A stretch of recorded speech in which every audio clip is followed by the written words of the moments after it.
Hi everybody, welcome to week 3 of remote learning. So as you guys can see on the homepage here for Google Classroom, this is third hours, but fifth hours, yours is identical.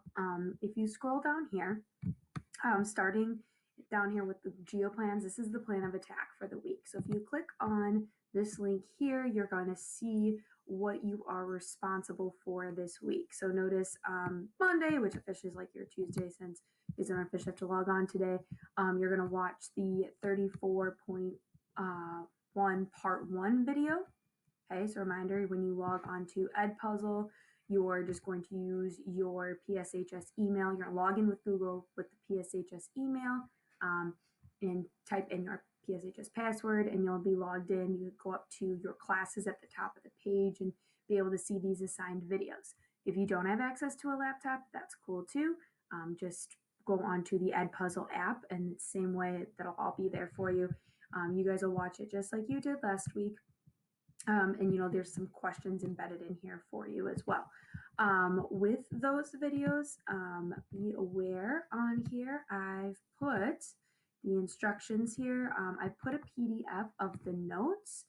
You do not have to resubmit these notes to me. If you have the ability to print them off, that's awesome. You can kind of keep track then as you are working through the lesson, but otherwise just have a notebook, piece of paper.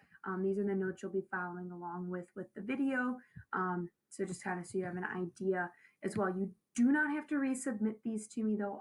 Watching the Edpuzzle video will track in my notebook, like on the teacher end. I'll see how long it took you to watch the video, see what your answers are, things like that. As long as you are giving an honest effort, it is okay that you are getting things wrong. It's just to help you practice. So it's like being in class. If I ask you guys to try something, you do it in the notebook and follow along. Okay. Next with that, if we go back to the home page here, you'll see also then with each assignment the practice. And what you're going to see here again is a blank copy of the practice. So if you have the ability to print it out, awesome, you have that there. But if you don't, again, a notebook works great. You do not have to resubmit it to me. When you are done with the practice, the answer key is also provided so you can check your work. So make sure you are doing that as you finish. And if you have any questions on anything, just let me know. All right, I can walk you through stuff or why you might be getting something wrong. So again, you'll do the practice, and then that again, not for a grade, but really important that you do it. Then you'll continue on doing that. We have the 34.1 part 2 and the practice, 34.2 talking about volume stuff, part 1, and then practice, and then 34.2 part 2 and practice. So 4 lessons total. You'll be graded on, again, those Edpuzzle videos, do the practice after. The last thing you will do for the week is at the very top here. This is, again, the last thing you should be doing, and that's going to be the comprehension check here. Okay, again, this is the last assignment you should see here. And when you click, you're going to go on to Go Formative like you have in the past couple of weeks. But I just want to show you it's going to be a little different this time. Now, the reason being, they're going to give you the volume of this prism. Now, there's a lot of ways that volume and surface area could potentially go wrong because there's some multiple steps involved. It's not A, B, C, or D like it was last week necessarily. So what you're going to notice is down here, you're going to see this show your work portion. I would highly advise you to either write in or type in your work, okay, so that I can give you partial credit if you don't get 100% on the answer.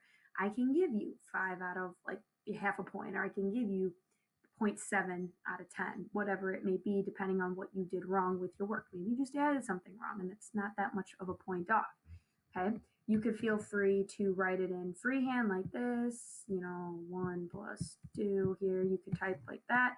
You can type using this typing feature.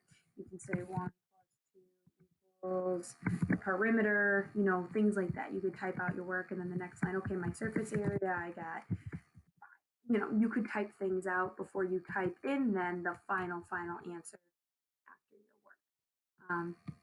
I also have seen some people take pictures like they in a notebook, they've uploaded like pictures or something as well. But I think typing it out just works probably the best. So I highly recommend typing out your work, showing your work there, and then typing in your answer. So again, I can give you partial credit if need be when you type these in and submit. Because there's a lot of free response this week. There's even some multiple choice, but again, I want to see your work to give you the most points possible. Okay. That then, in a nutshell, is week 2, or excuse me, 3. Any questions on anything, feel free to message me, email me, let me know what's going on, any questions. Make sure if you have anything old that you haven't submitted, you get that in. Because again, you get the higher of the 2 grades, either your March 16th grade or your current grade, but you have to be doing the work to get that. All right, an incomplete can still happen even if you had B going into all this. So just make sure you guys are staying on top of your work. Okay. Anything else you want to share? Let me know. And have a great rest of your week.